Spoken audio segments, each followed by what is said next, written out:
diajukan secara perdata, maka itu tetap yang diajukan adalah gugatan perdata pada umumnya. Tidak pembagian harta gono gini di situ. Kalau pembagian harta gono gini itu di pengadilan agama, proses perceraian. Nah, sekarang kan kita mau yang kita ambil adalah hak keperdataan kita misalnya, karena itu adalah sebidang tanah atas nama kita. Ya, kalau untuk mendapatkan surat ataupun juga nomor sertifikat ataupun juga dasar dari semuanya, kopi semuanya itu bisa. Ya, data itu masih ada di BPN. Ya, sertifikat itu masih ada di BPN. Ya, itulah yang kita ajukan kepada pengadilan. Ya, kalau misalnya nanti dalam hal mengajukan gugatan itunya tidak hadir misalnya, tergugatnya tidak hadir, disiarkan pemanggilan tersebut melalui media cetak atau media radio dan lain sebagainya.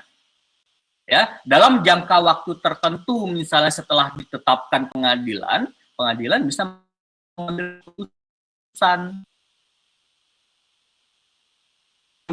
Ya, bisa saja nanti ditetapkan bahwasanya itu adalah miliknya, ya, atau mungkin bahkan diganti dengan sertifikat kepemilikan baru, ya, dengan sertifikat kepemilikan baru, ya, dengan mencabut sertifikat yang lama, itu bisa.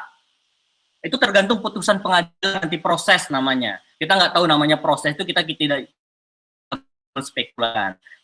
Tetapi untuk mengajukan dasarnya kan, yang kan katanya kan sertifikatnya dibolari nih. Iya, Pak. Nah, untuk mendapatkan itu banyak cara.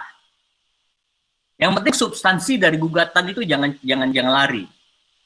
Harus ada dasarnya kita mengajukan gugatan.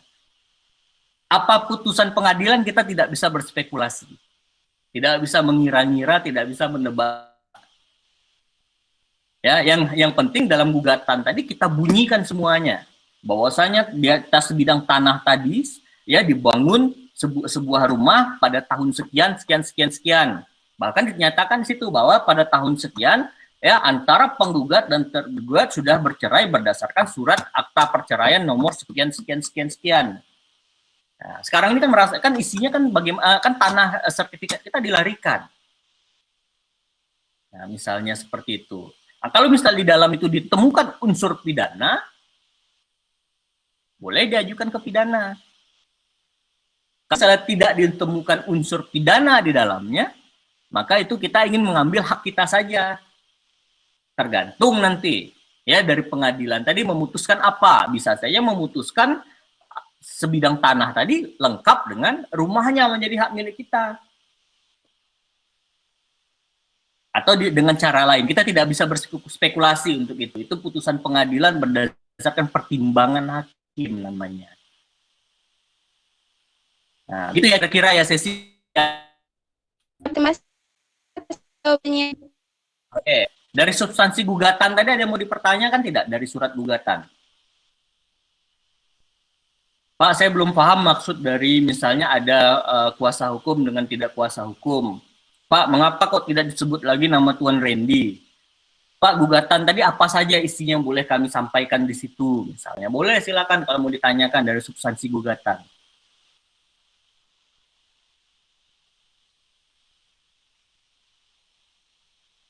Ada? Udah paham semua? Kira-kira dari 5 kelompok atau berapa kelompok kemarin itu Bapak minta? Kira-kira ada yang mendekati tidak? Ada yang mendekati? Foni langsung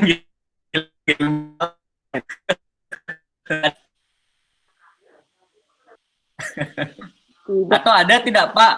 Saya tertinggal unsur ini Pak. Dari penjabaran kami kemarin sebenarnya sudah hampir mendekati, tetapi unsur ini tidak termasukkan oleh kami. Boleh disampaikan, nanti kita luruskan. Ada? Letak udah jam tidur siang ini. Ini Fadli udah mulai nyandar nih. Fadli. Iya, Pak. Besok kita masukkan jam 1 ya, Fadli ya. Bisa pindah pagi enggak, Fadli? Besok. Tunggu dulu, Pak. HTN atau sosiologi hukum itu? Besok HTN kalau nggak salah. HTN. Nah, HTN bisa masuk. Nah, itu yang pertama, boleh kalau didiskusikan dengan boleh. Ya, karena Pagi ada tuh, Pak. besok siang atau besok sore mungkin Bapak berangkat. Kemudian Jumat itu ada acara dari pagi sampai ada sebelum asar. Yang bisa dijadwalkan sore untuk sosiologi hukum, kita jadwalkan sore. Atau misalnya kalau tidak bisa sore Jumat, kalau misalnya kalian berkenan malam, harus masuk hari Jumat malam. Tapi mendadak dekan hari Jumat kami Jumat Minggu sore. Itu sosiologi itu otomatis Bapak upayakan masuk sore. Tapi kalau misalnya tidak terkejar Jumat sore, kira-kira ada alternatif tidak untuk hari? Kalau Jumat sore kami Mendadak ada semua jadwal juga, Pak. tadi dapat infonya. Hah? Jumat sore kami ada jadwal juga. Ada jadwal ya. Kalau misalnya Sabtu siang? Kosong, Pak. Sabtu siang kosong? Jam fleksibel aja ya? Iya, Pak. Oke, jam fleksibel saja. Oke, berarti hari Jumat kita pending dulu sosiologi hukum, kita masuk di Sabtu, ya, kita upayakan Sabtu siang atau Sabtu sore untuk sosiologi hukum. Untuk besok kalau bisa pagi Fadli. Pagi kosong, pagi ada kelas, Pak. Jam berapa? Jam 8. Jam 10? Jam 10, tunggu. Jam 10 kosong, Bapak. Nah, kalau memang kosong jam 10 bisa masuk, kita masuk jam 10 besok HTN. Baik, Pak. Bisa? Bisa ya? Bisa, Pak. Oke, karena kalau misalnya Google Classroom saja, bisa kapan saja. Ini masalah Meet, ini kan kita harus duduk bertenang ini. Duduk bertenang, buka laptop, buka HP. Ya, besok kita bertemu virtual lagi, ya. Untuk hukum tata negara dan sosiologi hukum. Ada pertanyaan tidak sebelum kita akhiri untuk hukum acara perdata? Izin bertanya, Pak. Boleh, silakan Anissa. Terkait judul dari surat itu, Pak, misalnya di dalam surat gugatan itu kita menggunakan kuasa hukum. Itu judul besarnya tetap surat kuasa, Pak, bukan surat gugatan meskipun isinya. Beda. Surat kuasa itu surat yang ditujukan oleh penggugat ya kepada pribadi ke penggugat kepada pengacara, misalnya seperti itu, bisa kita katakan pengacara. Maka untuk melimpahkan kewenangan yang ada pada diri Tuan Randy tadi, ya perlu dokumen otentik. Ya, dokumen otentik itu yang disebut sebagai surat kuasa. Kalau dia sudah kuasa, itu artinya mengkuasakan kepada advokatnya tadi dengan surat kuasa yang namanya surat kuasa khusus. Nah, dasar itulah makanya advokat tadi bisa beracara di pengadilan mewakilkan Tuan Randy. Secara tidak langsung Tuan Randy pun tidak hadir di pengadilan pun nggak masalah. Karena kuasanya sudah ada kepada advokat. Tapi surat gugatan terpisah dengan surat kuasa. Nah, kuasa itu biasanya ketika acara di pengadilan sebelum dimulai ataupun juga sebelum pemeriksaan para pihak itu diminta. Boleh ditunjukkan surat kuasanya? Nah, begitu. Dia terpisah. Ada surat kuasa sendiri. Ada surat gugatan sendiri. Ada surat perjanjian sendiri. Begitu kira-kira, Nisa. Dia item yang berbeda itu. Oke, baik, Pak. Terima kasih, Pak. Oke. Ada lagi pertanyaan? Boleh silahkan.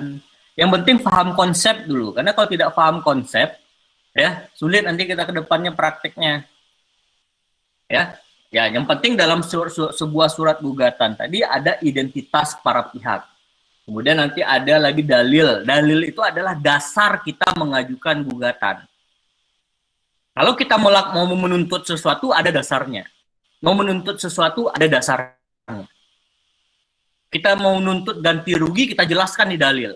Bahwasanya berdasarkan karena tidak selesainya pembangunan tadi, ya maka rumah sakit tadi tidak dapat beroperasi selama dalam jangka 3 bulan. Sehingga maka di gugatan lahir. Dengan ini menuntut biaya ganti rugi sebesar. Ya, ada dasar kita jadi jangan tiba-tiba mengajukan gugatan senilai 1 miliar. Hakim bingung, apa dasarnya? Makanya gugatan tadi kadang ditolak. Karena nggak ada dasar.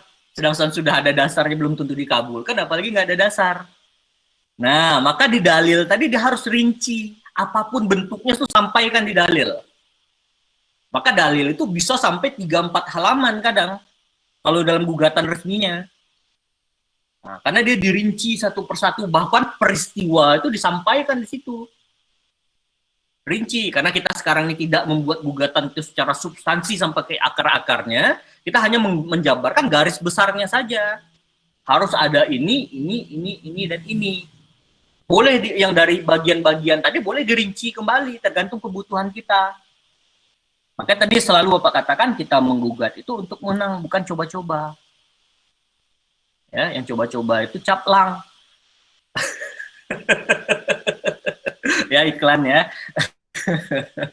Oke. Ada lagi pertanyaan, silakan. Zahra izin bertanya, Pak. Silakan. Tadi kan Bapak ada mengatakan kalau ketika naik banding itu bisa saja kasus, maksudnya hal yang di kasus tadi bisa jadi tergugat gitu ya.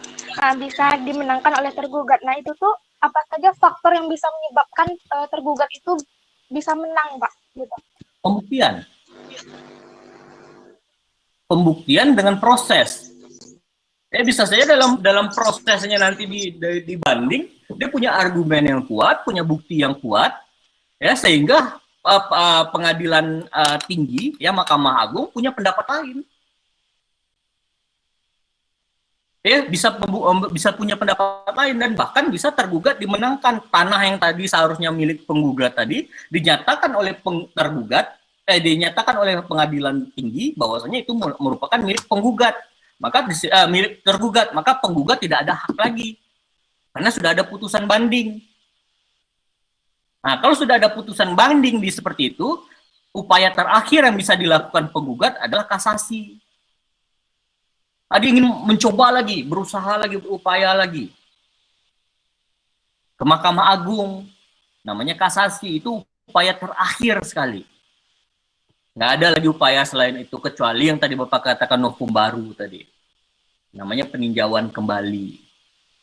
Nah, begitu. Jadi makanya sekalipun nanti ada upaya banding yang diajukan oleh tergugat karena dia merasa kalah tadi, dia merasa sama-sama punya nih, tapi hakim mengabulkan gugatannya penggugat. Ya kan si tergugat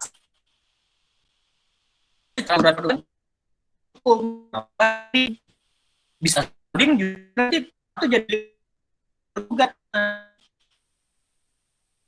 Yang menggugat hakim kali ada upaya baik itu baik dan sebagainya kami Pak Hakim. Nah, begitu isinya. Nah, jadi dasar kita mengajukan gugatan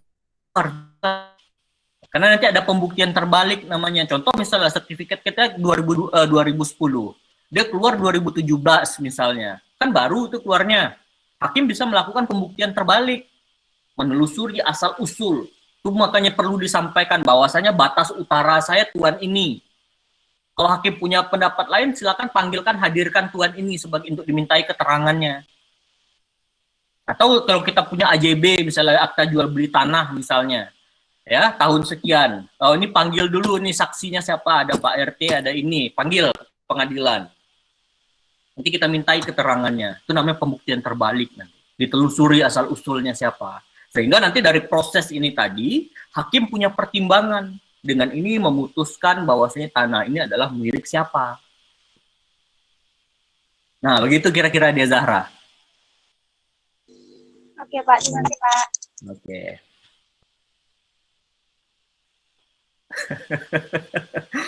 Bapak kawan, yang hidup kami ini berapa orang ya?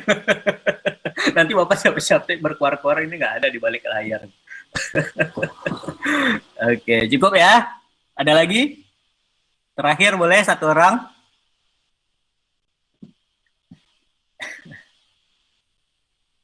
Cukup? Olivia ada pertanyaan? Nur Puspa Tidak, ada Pak. pertanyaan? Silakan. Sayang, Pak. Oke. Nah, ini yoga mulai baru bangun yoga?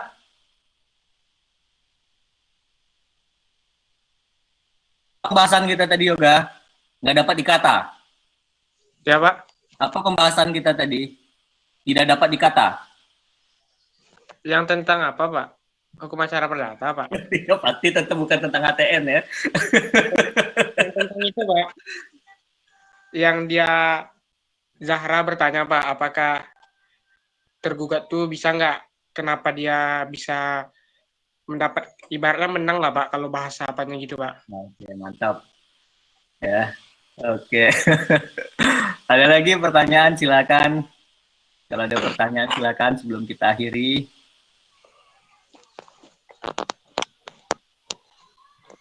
Udah paham semua. Apa nggak nampak Sahid dari tadi nih, kameranya mati. Biasanya Sahid itu ngerajin. Sahid. Ya Pak, habis dari jalan emang Pak. sih. Baru Dari mana sampai. Sahid? Tadi habis dari jalan Pak, antar barang. Tentu bawa motor di jalan ya Sahid ya. Iya. Oke, ada pertanyaan lagi yang lain silakan. Cukup.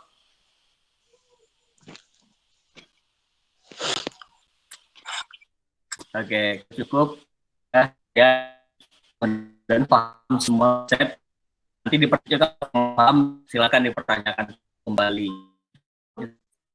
Oh,